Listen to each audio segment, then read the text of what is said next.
नरेंद्र मोदी जब से प्रधानमंत्री बने हैं उनका फोकस डेवलपमेंट और इंफ्रास्ट्रक्चर पे रहा है और खास करके जब विश्व की सबसे बड़ी रेल लाइन और रेल व्यवस्था भारत में हो तो उसे विश्व पटल पर किस तरीके से खास और अनोखा बताना है, इसकी भी कवायद रेलवे मंत्रालय द्वारा की जा रही है। आखिर किस तरीके से आने वाले सालों में इस पर पूरा फोकस होगा, कितने वर्ल्ड क्लास रेलवे स्टेशन होंगे, उनकी खासियत क्या होगी, इन सभी चीजों पर बात करने के लिए हमारे साथ जुड़ रही हैं केंद्रीय रेलवे राज्य मंत्री दर्शनाबेन जरदोश। आपका स्वागत है। और सबसे पहले तो ये जानना चाहेंगे कि वर्ल्ड क्लास रेलवे स्टेशन की जब बात हो रही है, किस तरह की कवायद मंत्रालय कर रही है, कितने देश के ऐसे चुनिंदा शहर होंगे जिन पर इसमें पहले फेज पर काम किया जा रहा है? माननीय प्रधानमंत्री श्री नरेंद्र भाई मोदी जी के नेतृत्व में आज़ादी के अमृत महोत्सव में हम लोगों ने कई संकल्प किए हैं। रेलवे जो हमारी सबसे बड़ी लाइफलाइन है, उसको हम गति देने के लिए, उसको इंफ्रास्ट्रक्चर बढ़ाने के लिए और नया रूप देने के लिए हम सब कटिबद्ध है। परिवार के लिए जिस तरह से सोचा जाता है, इस तरह से सभी कर्मचारियों के साथ में, सभी ऑफिसर्स के साथ में हम लोगों ने तय किया है कि आज़ादी के अमृत महोत्सव में हम कुछ न कुछ नया करेंगे। वर्ल्ड क्लास स्टेशन जो प्रधानमंत्री के मन के सबसे नजदीक वाला जो प्रोजेक्ट है, इसमें सबसे पहले गांधीनगर वाला स्टेशन जो बना, जिसके ऊपर 5 स्टार होटल भी बनी और पीपीपी मॉडल पे ये किया गया। उसी तरह से आईआरसीएसटीसी के माध्यम से जो इंफ्रास्ट्रक्चर रेलवे को सपोर्ट करेगा, उसके माध्यम से पूरे देश के 75 स्टेशन को हम लोगों ने ऐसे पीपीपी मॉडल के लिए बनाने के लिए सोचा है।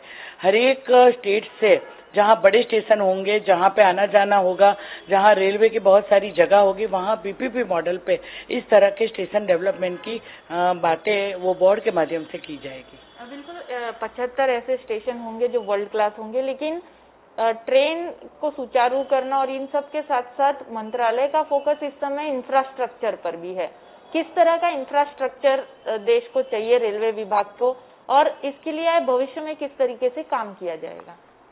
लास्ट माइल तक हम लोग लोगों की सेवा भी कर सके और फ्रेट के लिए भी अगर रेलवे का उपयोग होगा, दोनों तरह से सोचा जा रहा है, पैसेंजर के लिए भी और जो हमारे देश का जो विकास हो रहा है, जो हमारे पोर्ट वगैरह है वहां से, और जहां रेलवे लाइन के साथ साथ में ट्रेन से ये आना जाना होगा माल वाहक का, तो उससे रेलवे को फायदा मिलेगा। तो उसके ऊपर फोकस करने के लिए दोहरीकरण का काम चल रहा है, सिग्नलिंग का काम चल रहा है, नीचे केबलिंग का काम भी चल रहा है। जो केबल रेलवे की लाइन के साथ साथ में लगेंगे, इसके हिसाब से ये सिग्नलिंग ऑटोमेटिक होगी, क्योंकि जो ट्रेन चलाने वाला जो हमारा मैन होता है वहां पे रेलमैन, तो उनको भी कम स्ट्रेस से वो अच्छे से और स्पीड से ट्रेन चल सके, इसके लिए सरकार कवायद कर रही है। और इसके लिए फोकस भी किया गया है। कई सारे स्टेशन और कई सारे स्टेट, जैसे गुजरात को देखा जाए तो ये रेलटेल के माध्यम से पूरा केबलिंग का काम खत्म हो चुका है। कई स्टेट्स में ऐसे काम बहुत गति से आगे बढ़ रहा है। किस तरह से, मतलब मैम आपने बताया कि अंडरलाइन भी वायर होगा, तो लाइन की जो दोहरीकरण होगा वो जब काम शुरू होगा उसी के साथ में केबल के लाइन लगेंगी और सिग्नलिंग भी होगा, क्योंकि ये केबल के माध्यम से ही सिग्नलिंग वगैरह जो लगेंगे, जो क्रॉसिंग के ऊपर होंगे। और वहां पे हम लोग मानव रहित फाटक करने के लिए भी सोच रहे हैं, फ्लाईओवर्स भी बन रहे हैं। जहां जहां शहर गांव आता है, जहां क्रॉसिंग होते हैं, वहां पे एक्सीडेंट कम हो, लोगों को आसानी रहे, आना जाना आसान रहे, इसी के लिए सरकार ये सब सोच रही है। इस बात पर क्या पुरानी जो सरकारें थी उस पर काम करने में रह गई कि जो वापस से इस तरीके की कवायद हाथ रखी जा रही है इंफ्रास्ट्रक्चर पर? नहीं, काम तो होता था लेकिन उसकी गति कम थी। जैसे पहले काम होता था कि अगर हम लोगों को कोई टारगेट दिया जाता है तो आज 100 किलोमीटर का काम होगा, तो उसके बदले में बहुत कम काम होता था। तो आज जो टारगेट हम लोगों ने सेट किया है कि जिस समय में, जैसे मैं बताऊं कि इंफ्रास्ट्रक्चर का जहां बड़े बड़े प्रोजेक्ट चल रहे हैं, वहां उन्होंने ये प्रोजेक्ट कब खत्म होंगे उसका भी टारगेट तय कर लिया है। तो उसी के आधार पे उसकी प्लानिंग होती है, उसका कमीशन होता है, उसका काम शुरू हो जाता है, इसकी इतनी मैन पावर लगते हैं और इसी के हिसाब से प्रोजेक्ट चलते हैं। कोरोना काल जब से शुरू हुआ है तब से अभी भी कई ट्रेनें हैं जो पटरी पर नहीं आई हैं। सहूलियत जो यात्रियों को पहले कोरोना के पहले मिल रही थी उस तरह की सहूलियत नहीं मिली है, तो वो व्यवस्था कब से लोगों को सुचारू रूप से मिल पाएंगी? कोरोना के समय में हम लोगों ने देखा होगा कि सिर्फ रेल ही ऐसी थी कि वो चल रही थी, जिसने ऑक्सीजन की टैंकर भी चलाई, जिसने अपने श्रमिकों को भी लेके गई और उसके साथ साथ में पीपी किट भी लेके गई, खाना भी लेके गई, दवाई भी लेके गई। तो रेल हमेशा चलती रही है, लेकिन बैक टू नॉर्मल लाइफ के लिए वैक्सीनेशन बहुत जरूरी है। हम 2-3 दिन में हम लोग 100 करोड़ की वैक्सीनेशन के ऊपर पहुंच जाएंगे। रेल परिवार ने पूरा अपना इंफ्रास्ट्रक्चर कंप्लीट कर लिया है, कोविड के लिए तैयारी करके उन्होंने वैक्सीन करवा ली है, उनके परिवार को भी वैक्सीन लग जाए। लेकिन जहाँ पे स्टेशन के आना जाना होता है तो वहाँ हम लोगों को सावचेती से आगे बढ़ना पड़ेगा और सब स्टेट के ऊपर भी डिपेंड रहता है। जिस तरह से गुजरात है तो महाराष्ट्र में कई लोगों को छूट नहीं मिलती क्योंकि वहाँ पे ज्यादा केसेस है। तो उसी तरह होता है, जो स्टेट के अंदर स्टेट गवर्नमेंट ने अपने टारगेट कोविड के हिसाब से वैक्सीनेशन के कंप्लीट कर लिए, वहाँ उस तरह से डिमांड से हम लोग दिवाली से पहले काफी ट्रेनें शुरू होने लग गई है। मैम, जिस तरीके से भूतकाल की भी बात करें, सेंसिटिव और भीड़ भाड़ वाला इलाका हमेशा से रेलवे स्टेशन रहा है, क्योंकि मौजूदा सरकार सुरक्षा व्यवस्था को लेकर काफी संजीदा भी रहती है। तो मंत्रालय किस तरीके से इन रेलवे स्टेशन या रेलवे प्रीमाइसेस के जो भीड़ भाड़ वाले इलाके हैं उनमें सुरक्षा मुहैया कराएगी, हाईटेक सुरक्षा मुहैया करा सके?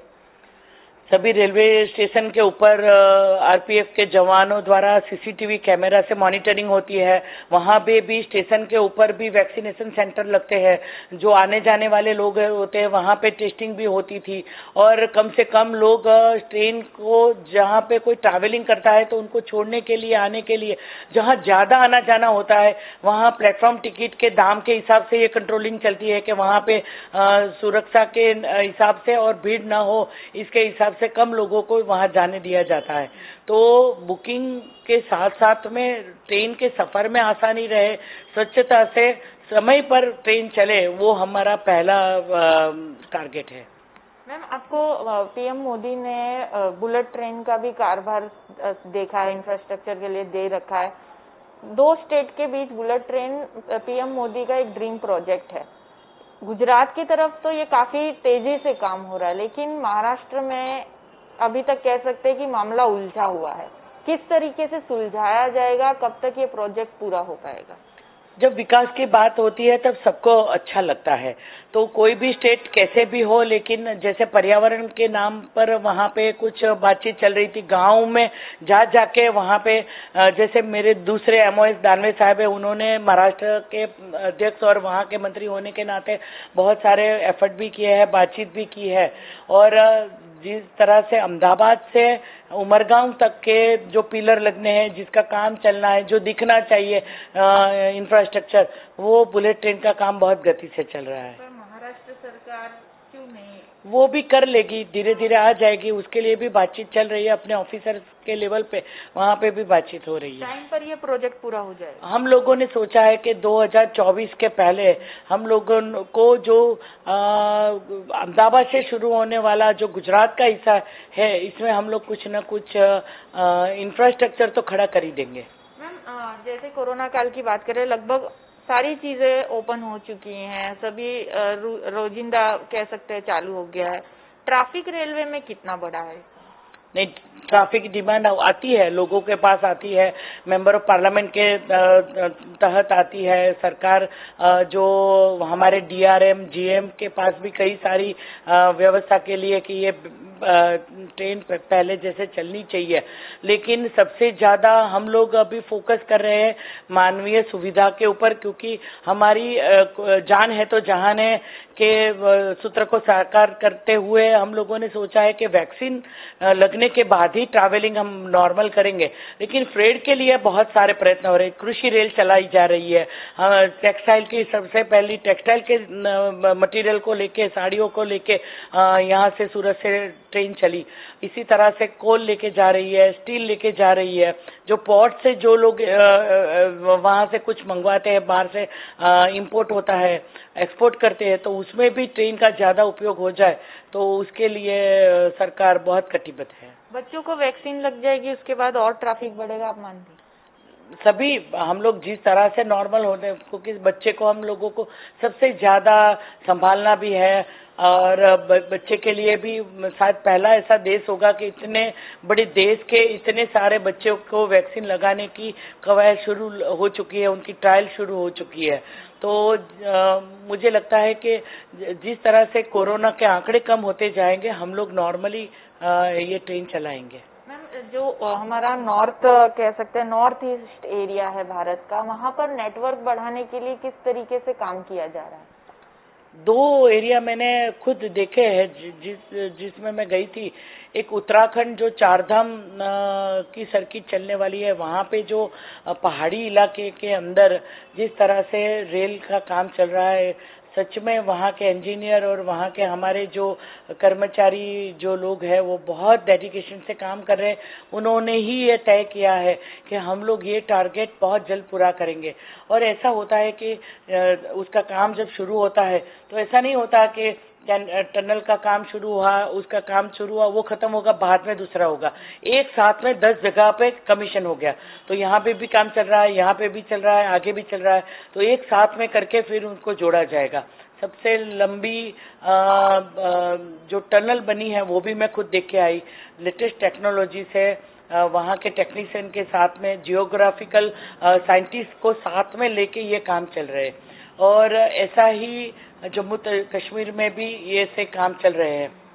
तो नॉर्थ ईस्ट के गुवाहाटी में भी मैं इसका दौरा करके आई, तो वहाँ पे भी विस्टाडोम जो टूरिज्म को डेवलप करने के लिए जो ट्रेनें चलती है, कि वहाँ पे जंगल के बीच में से ट्रेन जाएगी, पूरा कांच का कवर होगा, उसकी भी बहुत डिमांड है। जिस तरह से गुजरात के डांग के हिली एरिया में शुरू किया है हम लोगों ने, बिलीमोरा से वघई तक की, ऐसे ही ट्रेन कई और इलाके में भी चल रही है। हाँ, तो किस तरीके की सोच है, क्योंकि आसाम में काफी टूरिज्म बढ़ सकता है नॉर्थ ईस्ट एरिया में, तो सरकार वहाँ के लिए, जैसा आपने बताया कि कांच की ट्रेनें हैं, तो क्या इस पर कितना गहन विचार किया जाए? सब जगह पहुँच चुकी है। और सबसे बड़ी बात तो ये है कि आत्मनिर्भर भारत के नाते हम लोग वहाँ यहाँ पे बनने वाले डब्बे और यहाँ पे बनने वाली ट्रेन, जिसका टारगेट प्रधानमंत्री जी ने खुद रखा है, जो वंदे भारत ट्रेन है हमारी, जो वाराणसी और दिल्ली के बीच में चलती है, जो कटरा, दिल्ली से कटरा चलती है, तो उसी तरह की ट्रेनें 75 ट्रेन आज़ादी का अमृत महोत्सव में पूरे देश में हम चलाने का संकल्प किया है। जम्मू उधमपुर रेलवे ट्रैक है, उधमपुर बनियाल तक बन रहा है, बनियाल से बारामूला तक का है, ऐसे में कश्मीर लद्दाख तक रेलवे ट्रैक भी बन रहा है, तो कब से जम्मू लद्दाख तक सीधे जा सकेंगे? वो 23 का टारगेट रखा है उन्होंने। खुद कैबिनेट मिनिस्टर भी गए थे जम्मू पे, वैष्णो देवी तक पहुंचे थे वो ट्रेन से, और वहां पे मैं खुद देख के आई। बारामूला खुद गई थी मैं, और बनिहाल वाला ट्रैक में श्रीनगर से जब मैंने ट्रैवलिंग किया, तो वो काम भी बहुत गति से चल रहा है, और कश्मीर के लिए, पूरी घाटी के लिए ये गेम चेंजर होगा। जिस तरह से मैं पुलगाम गई थी, तो पुलगाम में बहुत सारे टूरिस्ट डेस्टिनेशन है, तो वहां तक ट्रेन पास में जा रही है, तो लोगों की अपेक्षा भी बढ़ी है। वहां के लोग भी मांगने शुरू हो गए हैं कि जिस तरह से भारत के बाकी देशों में डेवलपमेंट हो रहा है, उसी तरह की डेवलपमेंट उन लोगों को भी चाहिए। तो विकास जिस तरह से गति पकड़ रहा है, जिस तरह से प्रधानमंत्री की सोच है, उसी सोच के साथ में रेलवे भी काम कर रहा है। मैम, एक राष्ट्रीय कह सकते हैं मुद्रीकरण पाइपलाइन जैसी कुछ योजनाएं लेकर सरकार निजी निवेश को बढ़ावा देने की बात कर रही है, लेकिन विपक्ष इसे देश की संपत्ति के साथ जोड़कर देख रहा है। आंकड़ों का खेल जो है वो समझ नहीं आता, लेकिन संपत्ति बेचने या निजीकरण जैसे करने के मुद्दे आखिर किस तरीके से योजनाओं को लोगों के तक हितकारी होंगे? आज़ादी के 70 साल में उनको जो करना था वो तो कुछ किया नहीं, और जो इंफ्रास्ट्रक्चर खड़ा करना था, जो सुविधा देनी थी, वहाँ कुछ गए नहीं। हम लोग कुछ नए आइडियाज लेके, मुझे ये बताओ कि हम लोग जब गांव में भेड़ बकरियां पालने वाला जो बंदा होता है वो अपनी दूध बेचता है तो भेड़ बकरियां थोड़ी चली जाती है। अगर हमारी रेलवे के ऊपर कोई ट्रेन और कोई चला लेगा तो ट्रेन की प्रॉपर्टी थोड़ी चली जाएगी। और जो बहुत सारी ऐसी भी जगह है जो रेलवे के आसपास में बनी है, जैसे मैं बताऊं कि कॉलोनी बनी है जो पुरानी हो चुकी है, अगर ये कॉलोनी को मल्टी स्टोरीज बना लिया जाए और बाकी की जगह प्राइवेट प्लेयर्स को दे दिया जाए, मॉल्स या कुछ जगह बनाने के लिए, और वो ही डेवलप करके दे देंगे, तो ये आधुनिक सोच के साथ में जब हम आगे बढ़ रहे हैं, अच्छी सुविधा देने के लिए सोच रहे हैं, तो विपक्ष का काम तो वो करे, लेकिन हमारा काम जो होता है कि नयापन देना, उन लोगों को सुविधा देना और जल्द से देना, वो ही टारगेट लेके चल रहे हैं। ज्यादातर यात्री शिकायत कर रहे हैं कि वही ट्रेन है लेकिन स्पेशल बताकर भाड़ा ज्यादा लिया जाता है। नहीं, आपने देखा होगा कि ट्रेन में स्वच्छता बहुत होने लगी है, पहले से समय पे चलने लगी है, क्योंकि जिस तरह से ट्रैकिंग रखी है, जो रेलवे ने अपना पूरा बोर्ड बनाया हुआ है, वहाँ मैं दिल्ली के अगर आप ऑफिस में आएंगे तो आपको दिखाई देगा कि जैसे डैशबोर्ड के ऊपर होता है कि कौन सी ट्रेन कितने समय पे चली, कहाँ चली, किस तरह से देरी हुई, तो ये सब बातें की मॉनिटरिंग आधुनिकीकरण से हो रही है। तो ये बात बताना तो गलत है कि ट्रेन का अलग नाम देना, क्योंकि जिस तरह से नयापन हम लोगों ने दिया है, जिस तरह से स्टॉपेज देने के, जो पुराने मंत्री थे वो कुछ ना कुछ डिक्लेयर कर लेते थे, लेकिन इंफ्रास्ट्रक्चर के नाम पे कुछ नहीं होता। उसके बदले में अगर हमें नाराजगी सहन भी करनी पड़े कि कोई सांसद अपने पास से स्टॉपेज मांगे तो उसको ना बोलना है तो ना बोल सकते हैं, क्योंकि ट्रेन की गति के ऊपर उनके गंतव्य स्थान पर पहुंचने तक के समय को लेके हम लोग बहुत सारा इसके लिए नयापन हम लोगों ने किया है। एक आखिरी सवाल कि भोपाल के हबीबगंज रेलवे स्टेशन देश का पहला प्राइवेट रेलवे स्टेशन होगा, इसका उद्घाटन कब होगा और रेलवे स्टेशन और कहाँ बन रहा है? गुजरात में भी इस तरीके से जिस तरह से हम लोगों ने गांधीनगर स्टेशन का उद्घाटन किया, उसी तरह से आने वाले दिनों में जैसे जैसे स्टेशन बनते जाएंगे उस तरह से हम लोग उसके उद्घाटन का समय तय करते जाएंगे। धन्यवाद दर्शना जी। और जिस तरीके से बात की जाए कि वर्ल्ड क्लास रेलवे स्टेशन हो या रेलवे के इंफ्रास्ट्रक्चर की बात हो, उन सभी पर कायाकल्प करने की बात रेलवे मंत्रालय कर रहा है और आने वाले सालों में ये बदलाव लोगों को देखने मिलेगा, यात्रियों को सुविधा मिलेगी और कुछ जो निजीकरण को लेकर जो विपक्ष सवाल कर रहा है, उन सभी मुद्दों पर दर्शना जरदोश ने हमसे बातचीत की है और किस तरीके से रेलवे विभाग आने वाले दिनों में विकास की ओर अग्रसर होगा, उसका भी दावा उन्होंने किया है। सूरत से श्वेता सिंह, ETV भारत।